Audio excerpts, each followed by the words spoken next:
Work power energy, है ना। Topic दे दिए। सबसे फर्स्ट टॉपिक है what is work done. Work done किसे कहते हैं? किसी भी बॉडी में वर्क डन तब कहा जाएगा जब आप उस पर फोर्स लगाइएगा। जब उसे फोर्स लगेगा और ऑब्जेक्ट क्या होगा, डिस्प्लेस होगा, तब क्या कहा जाएगा कि बॉडी ने वर्क डन किया है। ठीक है ना, जो फोर्स लगाया उसने वर्क डन किया है ना। Work done is said to be done, work is said to be done, work is said to be done if force is applied on body या object and body moves या displaced, है ना, along the direction of force, ठीक है ना। तो हम क्या कहेंगे कि उस पर वर्क किया गया है ना। मतलब मान लेते हैं कि ऐसा मास है और इस पे फोर्स लगाया गया, ऑब्जेक्ट मूव किया और कहाँ पहुंच गया, डिस्प्लेसमेंट एस, तो इस पे वर्क डन हुआ क्योंकि फोर्स लगाया गया और डिस्प्लेसमेंट हो गया। वर्क डन क्या हो जाएगा, फोर्स इनटू डिस्प्लेसमेंट। समझ में आ रहा है बात? मतलब वर्क डन होने के लिए क्या क्या पैरामीटर होना चाहिए? वर्क डन होने के लिए क्या होना चाहिए? पहला फोर्स होना चाहिए, फोर्स लगना चाहिए, और दूसरा डिस्प्लेसमेंट होना चाहिए, है ना। डिस्प्लेसमेंट अलोंग इधर डायरेक्शन ऑफ फोर्स, तभी क्या कहा जाएगा कि वर्क डन हुआ है।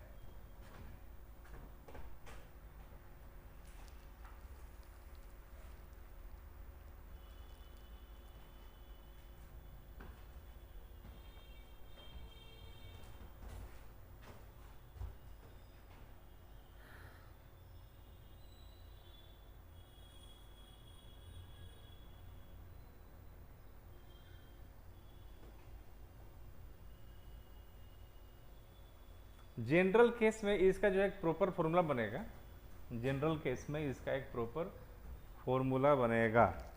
वो क्या बनेगा देखते हैं।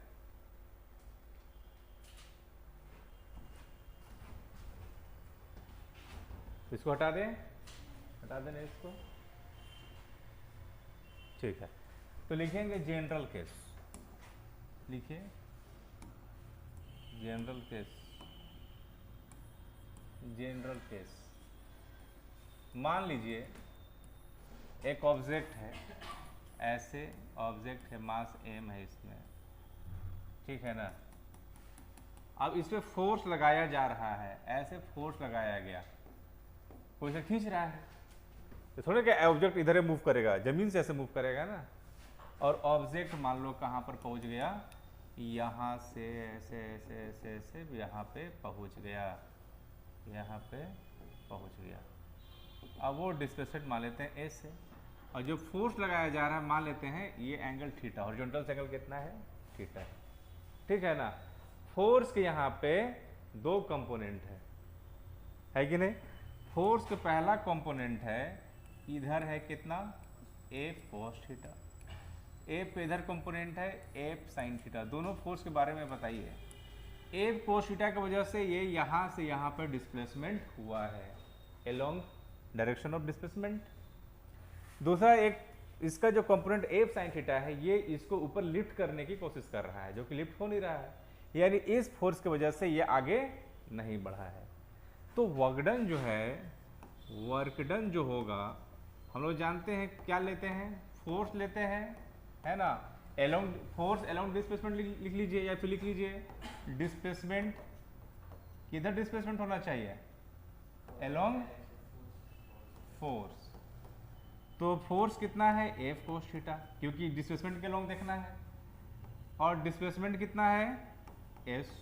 तो क्या मिल जाएगा, क्या मिल जाएगा, F S cos theta. This is formula of work done, F S cos theta. अब देखिए फोर्स और डिस्प्लेसमेंट दोनों क्या वेक्टर क्वांटिटी है, तो हम इसको क्या लिख सकते हैं, एफ डॉट एस लिख सकते हैं ना। यानी वर्क डन क्या है, वर्क डन है dot product of work done is dot product of force vector and displacement vector. दो वेक्टर का डॉट क्या होता है जी, स्केलर होता है, इसलिए वर्क डन क्या है, so work done is scalar quantity, work done is scalar quantity. समझ में आ रहा है ना। अब वर्क डन का हमको फॉर्मूला मालूम चल चुका है, अब हम लोग एसआई यूनिट भी लिख सकते हैं। वर्क डन होता है एफ एस कोस थीटा, तो इसका एसआई यूनिट क्या हो जाएगा, फोर्स का न्यूटन, डिस्प्लेसमेंट का मीटर, या इसी को हम लोग क्या बोल सकते हैं, जूल जे। इसका सीजीएस यूनिट क्या हो जाएगा, फोर्स का होता है डाइन और मीटर का सेंटीमीटर, इसी को क्या बोलते हैं, अर्ग। 1 जूल बराबर कितना अर्ग होता है, 10 के पावर 7 अर्ग। ठीक है, डायमेंशन क्या हो जाएगा वर्क डन का, बताया है ना, ml स्क्वायर टी माइनस का 2। ठीक है, जल्दी से इसको लिखो 2 मिनट में।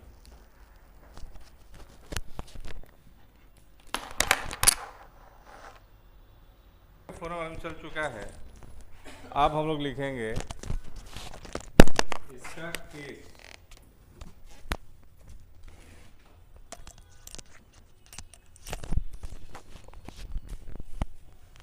देखो केस 1 क्या हो जाता है, केस 1। आज तुम लोग को लाइव क्लास ले क्या, पिछला क्लास में लाइव क्लास हुआ था यूनिट एंड मेजरमेंट के ऊपर, आधा ही किए थे, आधा छोड़ दिए थे, है ना, डायमेंशनल एनालिसिस, उससे प्रीवियस क्वेश्चन का 7:30। केस 1, यदि थीटा 0 डिग्री होगा तो क्या होगा, मतलब ये कहना चाह रहा है कि फोर्स और डिस्प्लेसमेंट का डायरेक्शन क्या हो जाए, सेम हो जाए, है ना। यानी जो ब्लॉक है ऐसे मास m है और फोर्स भी इधर ही लग रहा है और डिस्प्लेसमेंट भी इधर ही लग रहा है, तो वर्क डन कितना हो जाएगा, F S cos 0 degree. Cos 0 कितना होता है, 1 होता है, F into S work done. This is positive, this work done is positive work done है and maximum work done, maximum work done. Same direction में करेंगे तो वर्क डन क्या होगा, मैक्सिमम होगा। केस 2 में यदि थीटा क्या हो जाए, 90 डिग्री हो जाए, मतलब आप फोर्स इधर लगा रहे हैं और डिस्प्लेसमेंट इधर हो रहा है, ऐसा पॉसिबल है क्या, मतलब अब एक ऑब्जेक्ट ले लेते हैं ऐसे समझने के लिए, ऑब्जेक्ट है, कोई फोर्स इधर लगा रहा है और ऑब्जेक्ट ऊपर मूव कर रहा है, या मान लीजिए कि ऊपर फोर्स लगाया जा रहा है, डिस्प्लेसमेंट इधर हो रहा है, तो एंगल कितना है, 90 डिग्री हो गया ना, तो वर्क डन कितना हो जाएगा, एफ एस कोस 90, कोस 90 कितना होता है 0, तो वर्क डन इज 0। जब थीटा 90 डिग्री होगा तो वर्क डन कितना हो जाएगा, 0। कोई एग्जाम्पल बताएगा, इसका तो एग्जाम्पल का सकता नहीं है, फोर्स लगाएंगे सब पॉजिटिव हो जाएगा सेम डायरेक्शन में। इससे क्या हो जाएगा, work done by centripetal force या tension, centripetal force, centripetal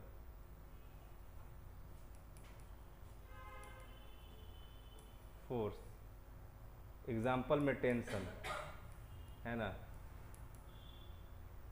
is क्या हो जाएगा 0। जैसे हम बोलते हैं कि ये ऐसे सर्कुलर मोशन है, एक पत्थर को है ना ऐसे बांध दिए हैं और हाथ से ऐसे ऐसे घुमा रहे हैं, ठीक है, तो रस्सी में टेंशन किधर लग रहा होगा, इधर लग रहा होगा, और ऑब्जेक्ट का मोशन किधर हो रहा है, डिस्प्लेसमेंट इधर हो रहा है, तो एंगल कितना 90 डिग्री है, तो work done by this tension is 0, ठीक है ना, 0 इन सर्कुलर मोशन, इन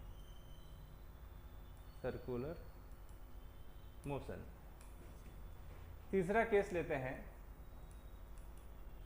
जब थीटा क्या हो जाए 180 डिग्री, मतलब आप फोर्स इधर लगा रहे हैं और डिस्प्लेसमेंट उल्टा हो रहा है, एंगल 180 डिग्री। फ्रिक्शन के केस में हो सकता है, ऑब्जेक्ट आगे बढ़ रहा है, फ्रिक्शन पीछे लग रहा है। तो अगर इसमें एक ऑब्जेक्ट मास m है, फोर्स इधर, डिस्प्लेसमेंट इधर है ना, तो वर्क हो जाएगा एफ एस कॉस 180। 180 कितना था, -1 होता है ना एफ एस, तो वर्डन इज निगेटिव, वर्डन क्या है, निगेटिव हो जाएगा इस केस में। तो एग्जांपल में क्या लिख दें, work done by friction force on forward moving object is negative, है ना। तो एग्जांपल में इसका लिख देते हैं, एग्जांपल में जैसे एक ब्लॉक है मास m, ये आगे मूव कर रहा है ना, लेकिन फ्रिक्शन पीछे लगता है, तो फ्रिक्शन द्वारा किया गया वर्कडन कितना हो जाएगा इस केस में, 0 हो जाएगा। उधर लिखेगा फर्स्ट केस, पहला केस हो गया है, इसका एग्जांपल लिख लो,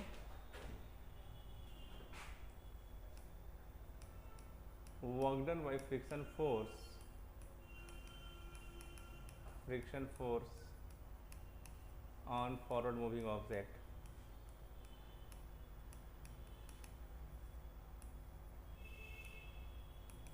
इज निगेटिव। और एग्जाम्पल में ये दिखा देना, डायग्राम ऐसे करके दिखा देना कि आगे मूव कर रहा है और फ्रिक्शन किधर लग रहा है, पीछे लग रहा है, तो फ्रिक्शन द्वारा किया गया कार्य कैसा होगा, निगेटिव होगा। ठीक है,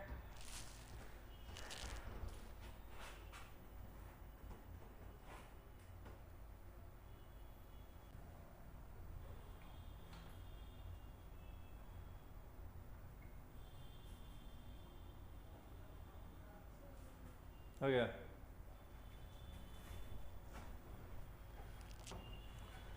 ऐसे ग्राफ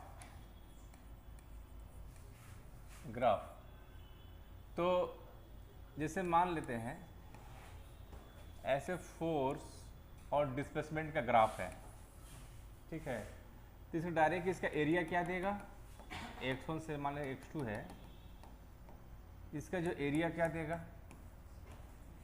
इसका एरिया देगा वर्कडन, क्या देगा, एरिया, फोर्स इनटू डिस्प्लेसमेंट है ना, फोर्स डिस्प्लेसमेंट का क्या देगा, एरिया अंडर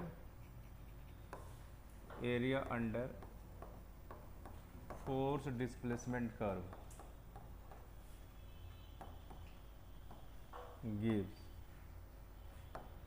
वर्क डन, क्या देगा, वर्क डन। ठीक है ना, area force into displacement is work done. अगर ऐसा हो जाए तो मान लो कि फोर्स वेरिएबल है इस टाइप से, ऐसा है कि हम एरिया निकाल ही नहीं सकते हैं, तो फिर कैसे करोगे, ये फोर्स और डिस्प्लेसमेंट का कर्व है, तुम एरिया तो ऐसे में निकाल ही नहीं सकते हो, समझ में आ रहा है बात, निकल ना स्क्वायर है ना रेक्टेंगल है ना, कैसे निकलेगा। तो इसमें इस फंक्शन फोर्स का कुछ इक्वेशन दिया रहेगा इस केस में, है ना, तो इसका तो एरिया हमको पता है, एरिया पता है कि वर्कडन देगा, ठीक है, लेकिन इसको हम लोग बाई इंटीग्रेशन सोल्व करेंगे, एफ डी एक्स और x1 से लेके x2 तक, तो लिमिट ले लेंगे x1 से लेके x2 तक। ठीक है,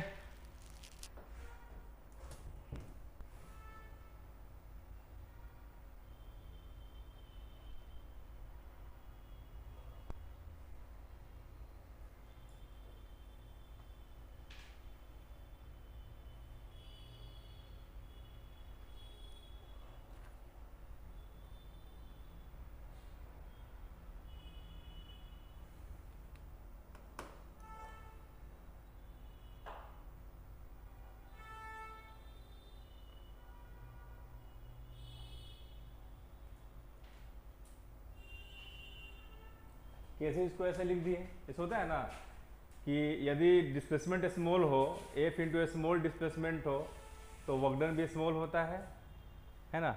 जब इंटीग्रेटिंग बोथ साइड करेंगे D W is equal to integration F into D X, तो डी डब्ल्यू की इंटीग्रेशन डब्ल्यू हो जाएगा, अब ये इंटीग्रेशन एफ डी एक्स हो जाएगा। ठीक है, अगर लिमिट लेना होगा तो x1 से x2 तक लिमिट ले लिए, ऐसा लिख सकता है।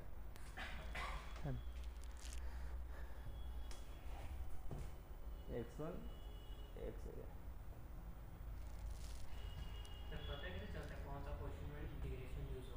इक्वेशन दिया रहेगा, अभी क्वेश्चन कराएंगे समझ में आ जाएगा। फोर्स का इक्वेशन दिया हुआ है, अब बोलेगा कि 0 से लेकर 2 तक डिस्प्लेसमेंट हुआ है, वर्क डन निकालिए, तो F into D x integration करना पड़ेगा। क्वेश्चन कराएंगे समझ में आ जाएगा। ए फोर्स यदि इक्वेशन के फॉर्म में दिया हो, वेरिएबल फोर्स दिया है, जैसे 5x² + 2x ऐसा दे रखा है इक्वेशन में, तो समझ लो कि इंटीग्रेशन लगना है उसमें।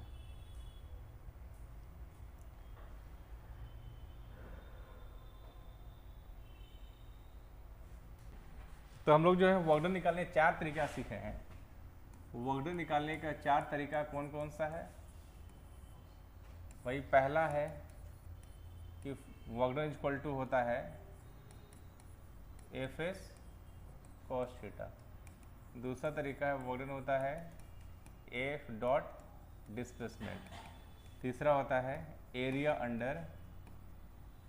Under force displacement curve. और चौथा है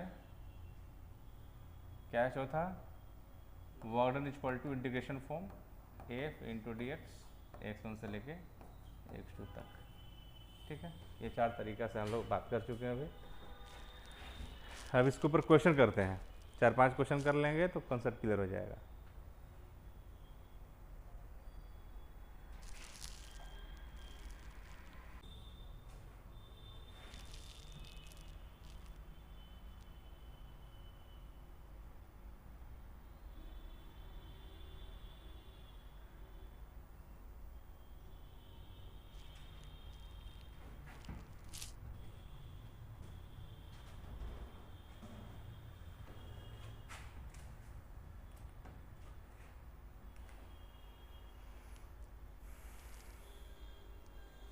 टेस्ट ले तुम लोग के, आज तुम लोग को ऑनलाइन टेस्ट भी होगा ऐप में जो है। टेस्ट सीरीज हम खरीद लिए हैं, अब उसमें ऑनलाइन में भी जो है तुम्हारा टेस्ट सीरीज जो है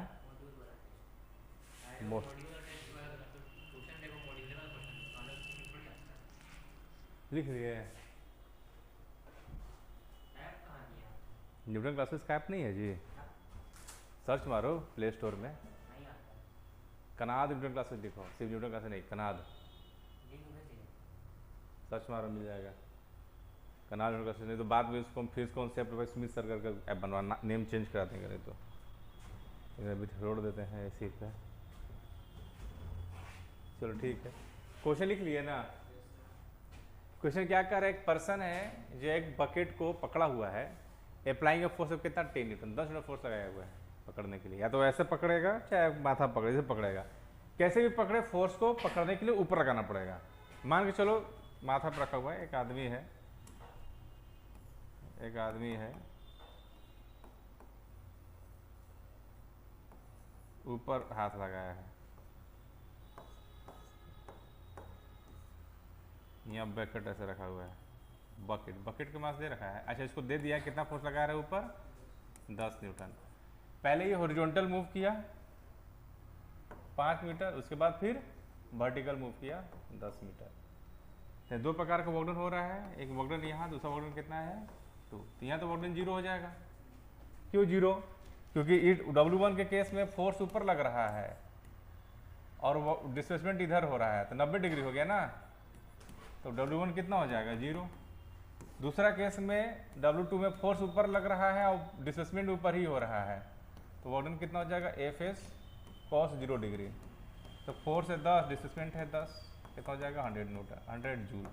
तो टोटल वर्क डन कितना हो जाएगा 0 + 100 कितना हो जाएगा 100 जूल। ठीक है ना जी, समझ में आ गया?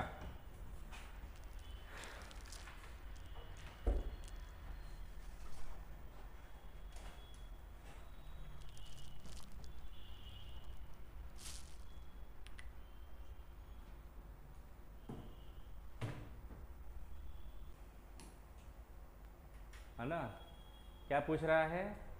वर्क डन पूछ रहा है। बोल रहा है फोर्स है इतना लग रहा है किसी पार्टिकल पे और डिस्प्लेसमेंट इतना हो रहा है, तो वर्क डन कितना होगा? उतारना भी है इसको, है ना?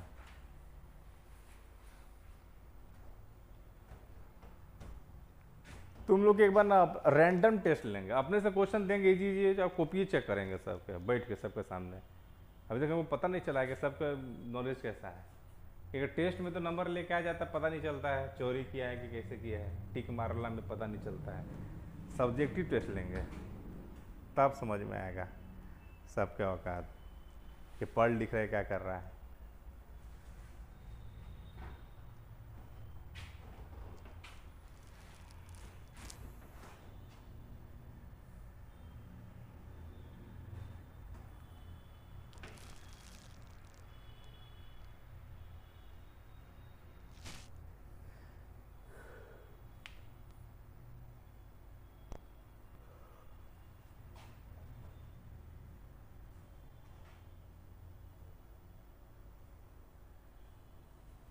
हो गया ठीक, हो गया। तो कैसे होगा, कैसे निकलेगा? वर्क डन क्या होता है? एफ डॉट एस होता है ना, अगर वेक्टर के फॉर्म में दिया हुआ है तो। फोर्स कितना है? I plus 5J plus 7K, this is 5J dot कितना हो जाएगा 6I प्लस 9K। आई को आई से मल्टीप्लाई करेंगे 6, जे उधर तो है ही नहीं तो 0, के को के से करेंगे 963, तो कितना होगा 69 जूल।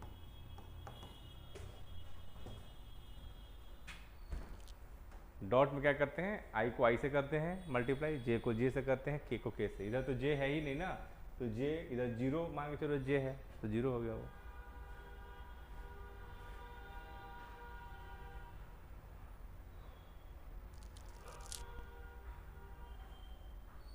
ठीक है, इसके बाद अगला क्वेश्चन जो है हम लोग चलते हैं। हो गया, लिख लिए थे ना? अगला क्वेश्चन है,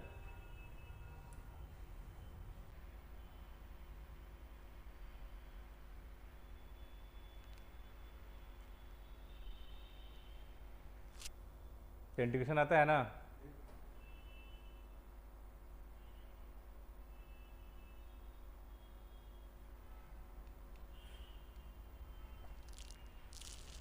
एक्चुअली के ऐप में भी अब ऐप को भी बस एक्टिव करना होगा।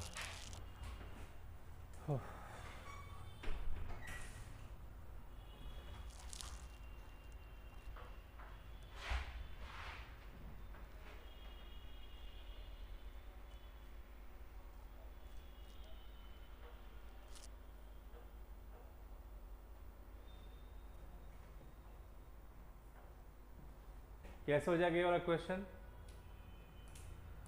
लिख लिया ना? क्या है, फोर्स इक्वल टू कितना दे रखा है? 15 प्लस 0.5x। वर्क डन निकालना है, क्या फॉर्मूला होता है? एफ इक्वल डी एक्स होता है ना जी, ऐसा होता है। एफ कितना है? 15 प्लस 0.5 इंटू एक्स, और लिमिट कितना है? 0 से लेके 2 तक। कहाँ से? 0 से लेके 2 मीटर तक किया है। ठीक है, तो क्या करते हैं, एक्स को मल्टीप्लाई, अच्छा एक्स क्या किए, 15 0.5 एक्स है इंटू डी एक्स ना, ऐसा होगा force into D x. D x से मल्टीप्लाई करेंगे तो क्या हो जाएगा, 15 इंटू डी एक्स, ये हो जाएगा 0.5 into x into D x. Constant term को बाहर निकाल देते हैं पहले ही, यहाँ से 15 डी एक्स इंटीग्रेशन एक्स हो जाएगा, लिमिट 0 से लेकर 2 तक, 0.5 एक्स से पावर 1 है तो कितना हो जाएगा, एक्स स्क्वायर बाई 2, लिमिट कितना हो जाएगा 0 से लेकर 2 तक। 15, 2 पुट किया, -0 प्लस 0.5, 2 पुट किया, 2 दूना 4 बटा 2, 0 पुट करने से फायदा नहीं है। ये हो गया 30, ये हो गया 2, ये हो गया 1, ये हो जाएगा 31 जूल। समझ में आ रहा है बात? Answer is 31 joule. अब इसको जो है उतारिए और वैसे ही जो है सिमिलरली क्वेश्चन नंबर 2 को भी सॉल्व कीजिए, है ना, आ जाना चाहिए आंसर।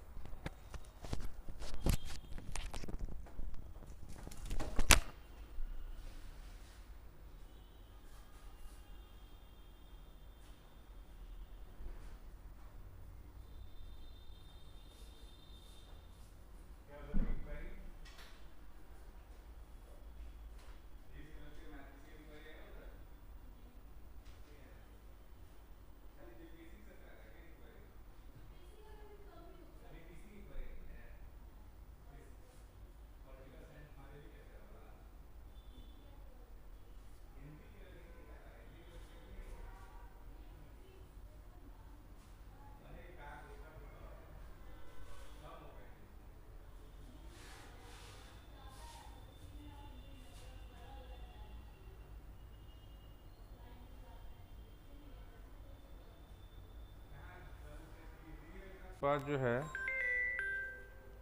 कौन आ गया फोन? हाँ हेलो। हाँ जी, गुड इवनिंग।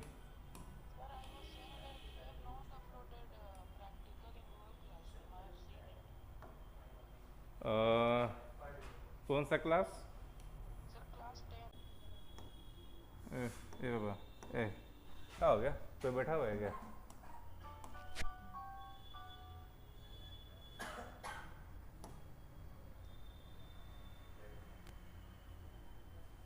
कोई है क्या? अच्छा, चलिए चलो देखो, इसको यहाँ से यहाँ तक ऐसे बढ़ा दें, इसको एरिया A1 बोल देते हैं, ठीक है। A1 कितना हो जाएगा? लंबाई गुने चौड़ाई, 2 गुने 2, 4 हो गया, ठीक। इसका A2 बोल देते हैं, इस ट्रायंगल का कितना हो जाएगा? Half into base into heart, ये हो गया 1, और हाइट ये कितना हो गया? 2 हो गया, 2 तो कितना हो जाएगा? 1 हो गया। अब क्या करते हैं ना, इसको यहाँ से एरिया निकाल देते हैं पूरा, ये वाला A3 कितना है? ये 2 गुने ये कितना है? 3, कितना हो गया? 6। इसका एरिया कितना हो जाएगा? हाफ इंटू बेस, बेस है 1 और हाइट कितना है? 1, तो हो जाएगा 0.5। टोटल एरिया कितना हो जाएगा? 4 + 1 + 6 + 0.5, 6 4 10 11 11.5, ये एरिया है and this is work done. समझ गया? बस हो गया।